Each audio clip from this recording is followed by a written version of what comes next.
अल्लाह के नाम से जो बड़ा ही मेहरबान और रहम करने वाला है। ए नबी, जब तुम लोग औरतों को तलाक दो तो उन्हें उनकी इद्दत यानी अवधि के लिए तलाक दिया करो और इद्दत के समय की ठीक ठीक गिनती करो और अल्लाह से डरो जो तुम्हारा रब है। इद्दत के समय में न तुम उन्हें उनके घरों से निकालो और न वे खुद निकलें, सिवाय इसके कि वे कोई स्पष्ट बुराई कर बैठें।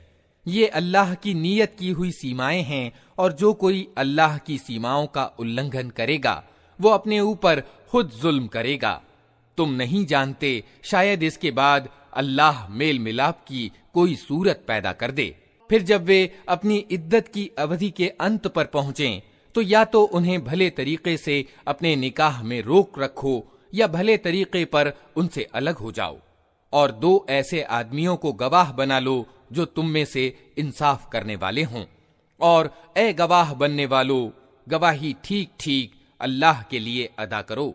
ये बातें हैं जिनकी तुम लोगों को नसीहत की जाती है हर उस व्यक्ति को जो अल्लाह और आखिरत यानी परलोक के दिन पर ईमान रखता हो।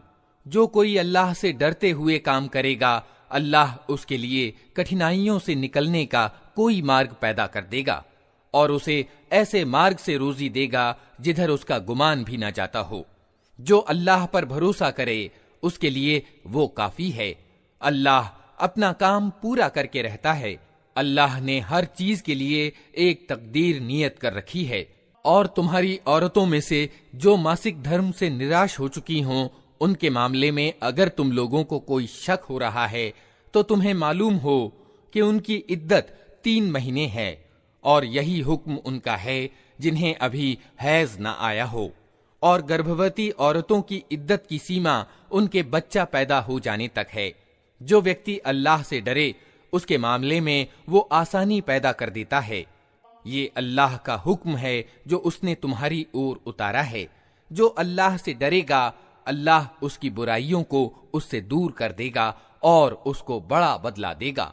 उनको इद्दत की अवधि में उसी जगह रखो जहां तुम रहते हो, जैसी कुछ भी जगह तुम्हें उपलब्ध हो, और उन्हें तंग करने के लिए उनको न सताओ। और अगर वे गर्भवती हों तो उन पर उनके बच्चा पैदा होने तक खर्च करते रहो। फिर अगर वे तुम्हारे लिए बच्चे को दूध पिलाएं तो उनकी उजरत उन्हें दो और भले तरीके से उजरत का मामला आपस की बातचीत से तय कर लो। लेकिन अगर तुमने उजरत तय करने में एक दूसरे को तंग किया तो बच्चे को कोई और औरत दूध पिला लेगी। संपन्न व्यक्ति अपनी संपन्नता के अनुसार खर्च दे और जिसको रोजी कम दी गई हो वो उसी माल में से खर्च करे जो अल्लाह ने उसे दिया है। अल्लाह ने जिसको जितना कुछ दिया है उससे ज्यादा का वो उस पर जिम्मेदारी का बोझ नहीं डालता। दूर नहीं कि अल्लाह तंग दस्ती के बाद संपन्नता प्रदान करे।